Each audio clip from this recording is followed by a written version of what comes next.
and we sympathize with their circumstances. But going forward, President Ramaphosa did not endorse the election. He said those who have concerns have every right to pursue legal and constitutional means.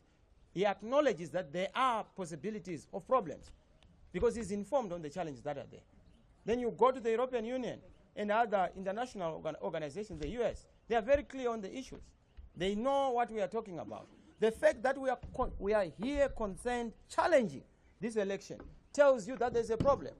Why would we challenge an election result that reflects the will of the people? So even if you want to conclude that, yes, there should be no problem, we are here. We have the majority vote, and we are contesting that electoral result. So even if you don't want to listen to us, we have the majority support. And what we would want is for us to reach an amicable position in dealing with these issues. Thank you.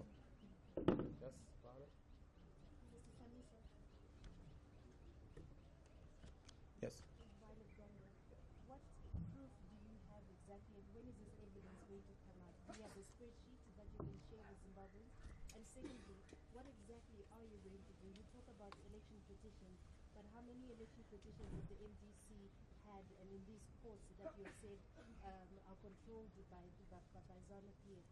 And furthermore, how exactly are you going to fight Emerson Mnangagwa, who has the state machinery on his side? We don't need to fight Emerson Mnangagwa. He's fought already and was defeated in the election. So what are you going to do? You say you're going to form the next government. Yes, they have the police wait. on the side and they have the military on the side. You may think that. It's actually not correct. We have all key state institutions supporting the will of the people. Don't be misled by a few who may be supporting a few. So what was this that happened just now with the riot policing? Who made those orders? That's why I told you that they are actually so divided amongst themselves. This is why Simon Kaya had to come and apologize. Because this government can no longer hold. There are individuals who are so rogue, who would want to see blood on their plate. And that's the tragedy of this country. There are others who are also well-meaning. They would want to see Zimbabweans being given their dignity. So that is the problem you are seeing. But it's not our problem. It's a ZANU-PF problem. In terms of what you are saying, what evidence we have V11 forms.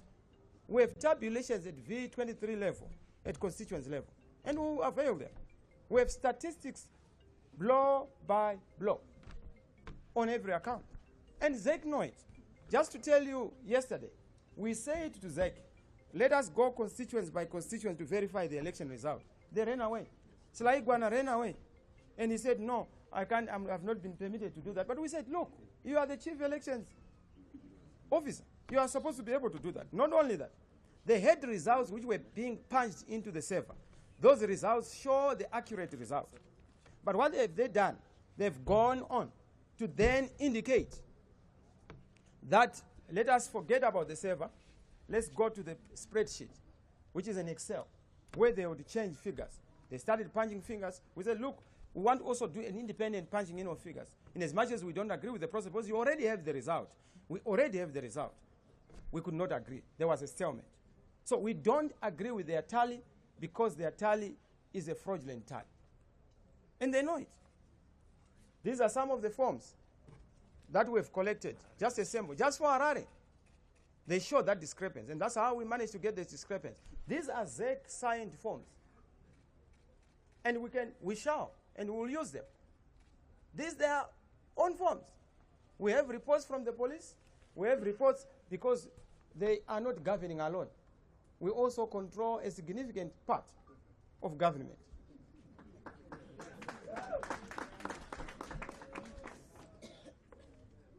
Yes, please.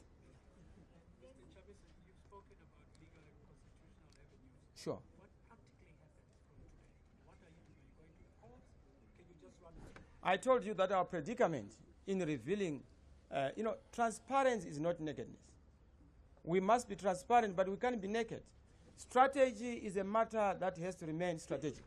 Once we start to review what we are going to do as the next move, it becomes a non-move. You know? But it's a legal requirement to challenge the election result. Yes, it's a legal requirement, that's fine, but you said the practical issues. I didn't hear you to say the legal. The legal, yes, we'll do all is necessary to make sure that we pursue the protection of the right of the people in terms of what they voted for. But in terms of the political movement, we'll connect with the people. will engage the people. This is not a Chamisa vote or a Mnangagwa vote. It's a people's vote. It cannot be massaged by any individual. The will of the people cannot be altered by ZEC, by an individual, by the army, by the police. It cannot be, and it shall not be. The army was not voting in this election. It was the people who voted.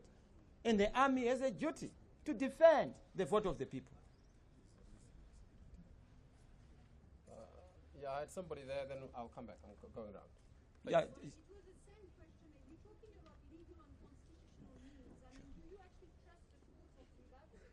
And then if you don't go through these courts, then it's negotiations, basically. well, we have courts, isn't it, which are supposed to be halls of justice. When we are suffering injustice, we have a legal obligation as citizens to also seek the sanctity of justice within the halls of justice. And this is why we will leave no stone unturned to make sure that we protect the right of the people and the vote of the people. But our next course of action is going to be determined by our engagement with the people of Zimbabwe, and we've emphasized peace. We've emphasized non-violence. We've emphasized making sure that we do what we have always done best, peaceful demonstrations, showing that what we believe in, we cannot move away from. Yeah, I have a question here and here. And you, sorry. Mr. Chamisa, you have a limited time to file papers. When are you going to file in terms of legal challenge? And the last question, did you speak to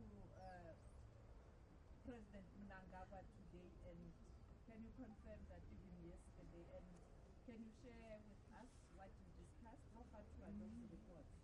Well, as the person who won the majority vote, I've been trying to call him, but he has not been available.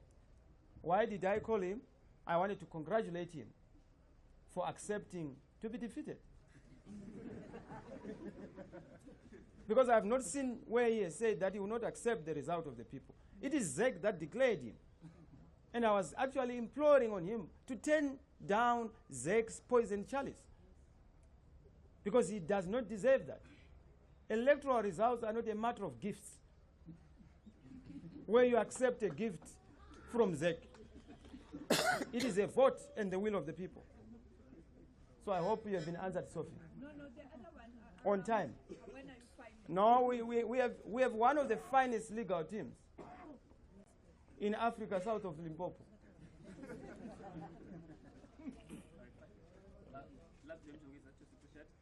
Chamisa, I think in 2013 you went to court as the MDC to sort of seek legal recourse with regards to the results, but then later on you withdrew, citing irregularities within the court system.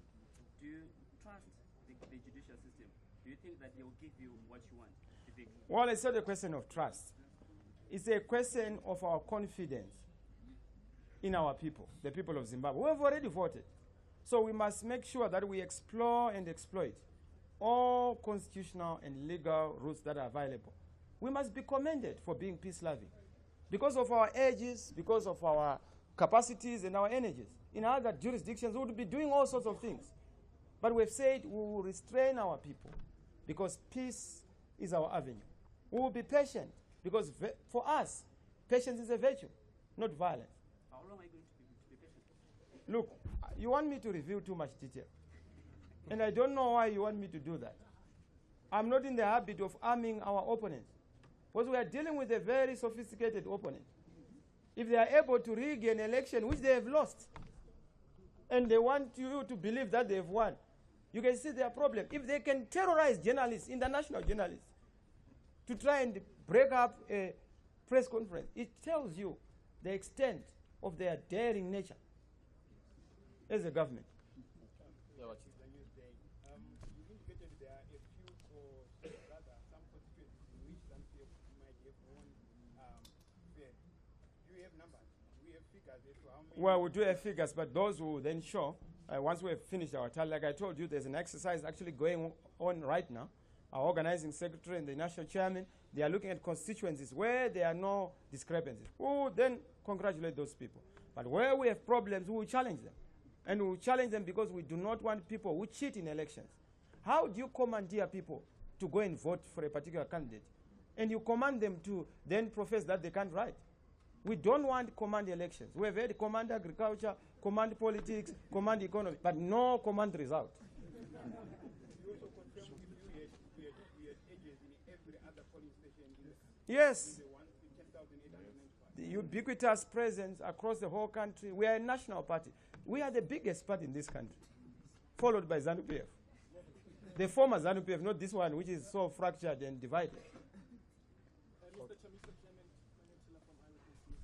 You previously called I'm sure we're about to conclude now. It's very important.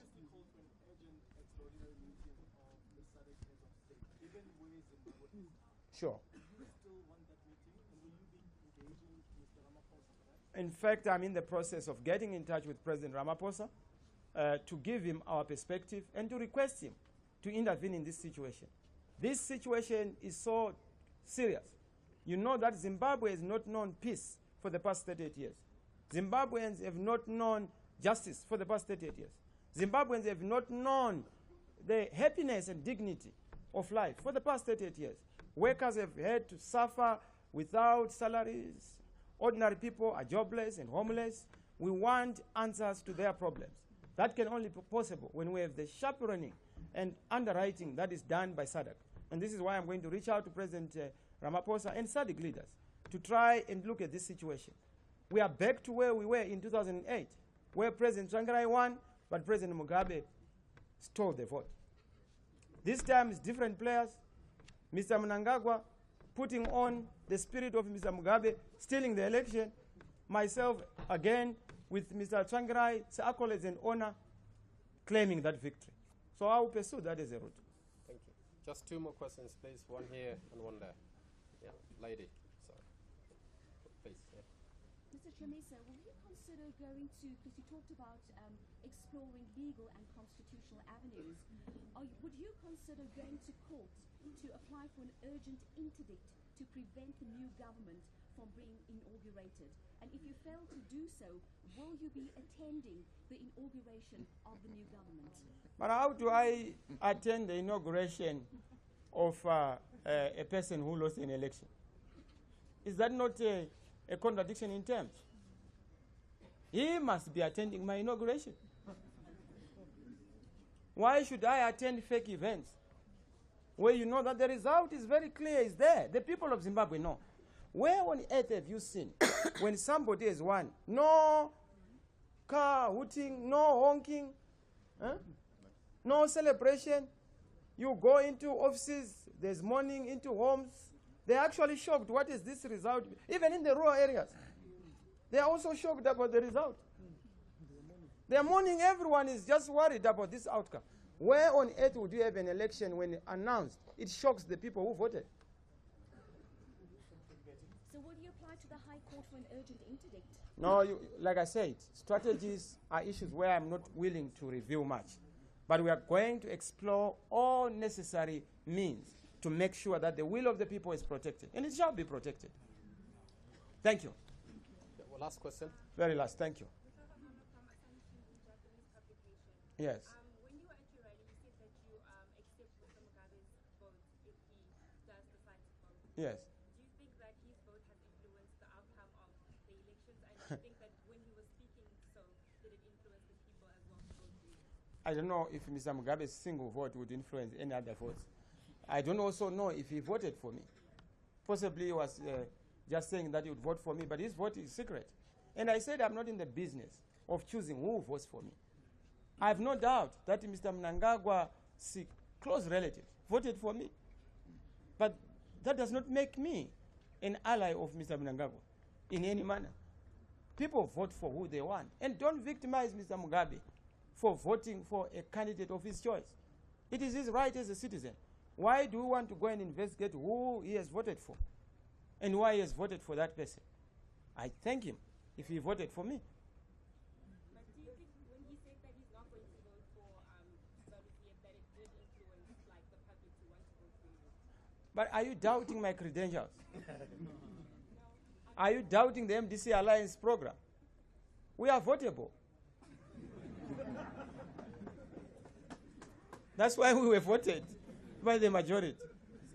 Thank you very much. Thank you. Thank you, Mr. President. If I may ask you one question. Sorry, Mushaba, we can talk. Mushaba, you know we can talk. Let's have Mushaba, the journalist. Thank you. Okay,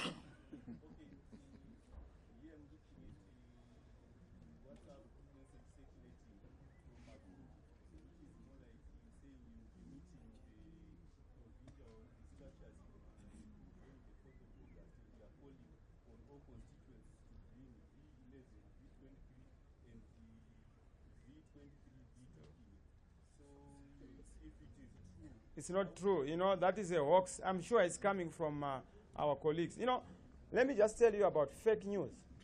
ZANU-PF employed some foreign nationals, which is known, and we know it. We have been helping them in fake news. You have seen a series of these fake news. They do it to try and send a particular message. They circulate around. We already have our V11 forms, some of which we have. This is just for Harare. We have province by province, polling station by polling station, and we'll use those for verification. So don't worry about that fake news. Thank you very much, colleagues. May God bless you. We thank you for coming to Zimbabwe and covering our stories. May God bless you. Thank you.